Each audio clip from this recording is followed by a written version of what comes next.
আসসালামু আলাইকুম। আম, আশা করি সবাই ভালো আছেন। আম, আজকে একটি অত্যন্ত গুরুত্বপূর্ণ বিষয় নিয়ে আলাপ করব। যদিও আমি ইন্টারন্যাশনাল পলিসিতে এক্সপার্টাইজ কোনো লোক না, বাট যখন বাংলাদেশে ক্রাইসিস চলছিল এবং বাংলাদেশে যে নতুন বিপ্লবের সূচনা হয়েছিল, তখন থেকে আমি ইন্ডিয়ান গণমাধ্যম ফলো করা শুরু করি। এবং বাংলাদেশে যখন ব্ল্যাক আউট ছিল, ইন্টারনেট ছিল না, তখন ইন্ডিয়ান গণমাধ্যমেই মূলত ছিল। তো ইন্ডিয়ান গণমাধ্যমের যেই অ্যানালাইসিস, সেটিকে আমি সামারাইজ করব, সংক্ষিপ্ত আকারে তুলে ধরবো তাদের কনসার্নগুলো, এবং বাংলাদেশের যে পলিটিক্যাল যেই যে আনরেস্ট শুরু হলো, সেখানে ইন্ডিয়ান পার্সপেক্টিভটা কেমন তা বাস্তবে আমি দেখেছি নিজের চোখে। এবং ইন্ডিয়ান কিছু কলিগ আছেন এবং ইউনিভার্সিটি টিচার আছেন, কলিগ আছেন, যারা তাদের সাথে আমার কথা হয়, তারা বাংলাদেশ সম্পর্কে কি জানে সেটা একটু জানানোর চেষ্টা করব। প্রথমত, ইন্ডিয়া বাংলাদেশের যে সম্পর্ক, এটা অত্যন্ত খুব গুরুত্বপূর্ণ সম্পর্ক। তার জিওপলিটিক্যাল কারণে খুবই গুরুত্বপূর্ণ। তবে এখানে ইন্ডিয়ান গণমাধ্যমগুলো, কারণ থাপ্পড় থেকে শুরু করে আরো বড় বড় যারা ইন্ডিয়ান গণমাধ্যম এবং পপুলার মাধ্যমগুলো, চ্যানেলগুলা পরিচালনা করেন, তাদের অ্যানালাইসিসগুলা যতটুকু আমি দেখেছি, তার সাম আপ হলো যে বাংলাদেশের যেই আনরেস্ট, সেটা ইন্ডিয়ার জন্য অনেক বড় হুমকি, নাম্বার ওয়ান।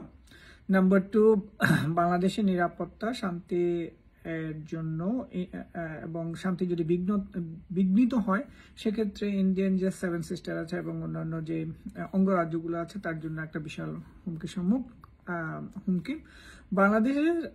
বাংলাদেশের বিগত সরকার ছাড়া ইন্ডিয়ার আর কোনো বিকল্প নাই। এবং এখানে পাকিস্তানি গোয়েন্দা সংস্থা, তারপরে চায়না এবং ইউএস, এই তিনটা গ্রুপ কাজ করেছে বাংলাদেশে এই আনরেস্টের জন্য। প্রথমত বলে নেই যে ইন্ডিয়ান গণমাধ্যমগুলো দুই একটি ছাড়া বেশিরভাগ গণমাধ্যমেই প্রচার করেছে যে বাংলাদেশের বিগত সরকার ছিল ইলেক্টেড গভর্নমেন্ট, যেটা আসলে বাংলাদেশের জনগণ হিসেবে আমরা জানি যে বিগত 3টা ইলেকশন কিরকম হয়েছে এবং সেখানে মানুষের পার্টিসিপেশন কিরকম ছিল, সেটা ন্যাশনাল ইন্টারন্যাশনালি সবাই জানে। তো সেক্ষেত্রে এই যে অবস্থান ইন্ডিয়ার এবং ইন্ডিয়ার যে কনসার্ন, এটা ডেফিনেটলি ইন্ডিয়ান কনসার্নটা তার বাকি যে অঙ্গরাজ্যগুলোর জন্য আছে, সেটা ইন্ডিয়া করতেই থাকবে। কিন্তু এখানে দুটো জিনিস আমি খুবই গুরুত্বপূর্ণ মনে করি। যে ইন্ডিয়া তার যে নেইবার নেপাল এবং মালদ্বীপকে হারিয়েছে এবং তারা নেপাল এবং মালদ্বীপ চায়নামুখী হয়ে গেছে, এটা ইন্ডিয়ান পলিসির কারণে। ইন্ডিয়ান পলিসি হলো উইন লস পলিসি, মানে ইন্ডিয়া শুধু উইন করে যাবে, বাকি নেইবাররা লস করে যাবে, এরকম যদি পলিসি হয়ে থাকে, ইন্ডিয়া তার নেইবারদেরকে হারাতে থাকবে। ইন্ডিয়ার পলিসি হওয়া উচিত ছিল উইন উইন স্ট্র্যাটেজি। তার মানে একটা পার্টনার হিসেবে ইন্ডিয়া তার নেইবারদেরকে যদি দেখতো এবং কোনো ফ্যাসিস্ট গভর্নমেন্ট বা ডিক্টেটরকে যদি ক্ষমতা না রেখে, যদি নেইবারহুডের যে ডেমোক্রেসি আছে এবং ইকোনমিক যে অগ্রযাত্রা আছে, সেক্ষেত্রে যদি ইন্ডিয়া সহায়কের ভূমিকা পালন করত, ডিকটেট না করে, তাহলে মনে হয় ইন্ডিয়া তার নেইবারহুডদেরকে এভাবে হারাতো না। ইন্ডিয়া অলরেডি তার যে পলিসি, সেখানে নেপালও ফেল করেছে এবং মালদ্বীপেও ফেল করেছে, এবং সর্বশেষ যে আমরা নির্বাচন দেখলাম বাংলাদেশে, সেক্ষেত্রে ইন্ডিয়ার যে প্রভাব বাংলাদেশের পলিসি ক্ষেত্রে, সেটা আবার প্রমাণিত হলো যে প্রত্যেকটা ক্ষেত্রে কিন্তু ইন্ডিয়ান পলিসি মার খাচ্ছে।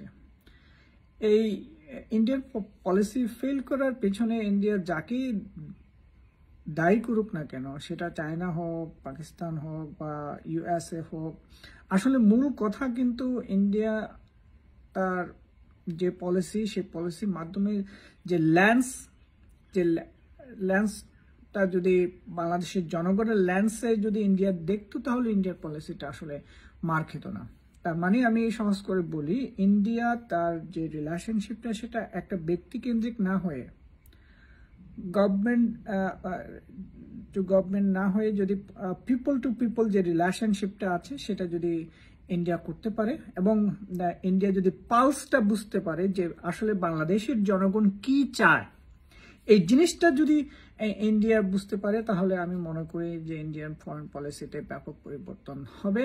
এবং এই জিনিসটা যদি বুঝতে না পারে, তাহলে ক্রমান্বয়ে যে রিলেশনশিপটা সেটা আসলে ডিটোরিয়েট করবে। তো এক্ষেত্রে আমার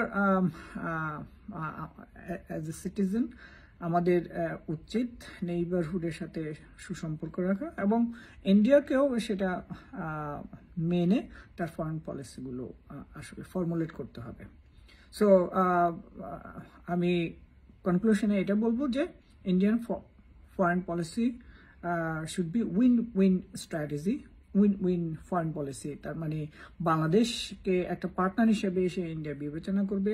শুধুমাত্র ইন্ডিয়া তার পছন্দ মতো ব্যক্তিকে পাওয়ারে বা ক্ষমতায় বসাবে, এরকম চিন্তাভাবনা থেকে যদি বেরিয়ে না আসতে পারে, তাহলে ইন্ডিয়া প্রতিনিয়ত তার ফরেন পলিসিতে ফেল করবে, যেটা আমাদের জন্য আসলে দুই দেশের জন্যই আসলে লস সিচুয়েশন।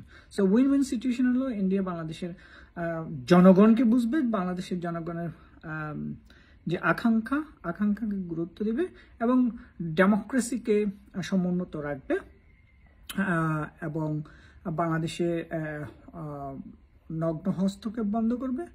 বর্ডার সিকিউরিটি থেকে শুরু করে প্রত্যেকটা ক্ষেত্রে যদি ইন্ডিয়া পার্টনার হিসেবে কাজ করে, তাহলে বাংলাদেশেও যেমন উপকৃত হবে, ইন্ডিয়াও তেমনি তার নিরাপত্তা থেকে শুরু করে সবকিছুতে উপকৃত হবে। ধন্যবাদ। আসসালামু আলাইকুম।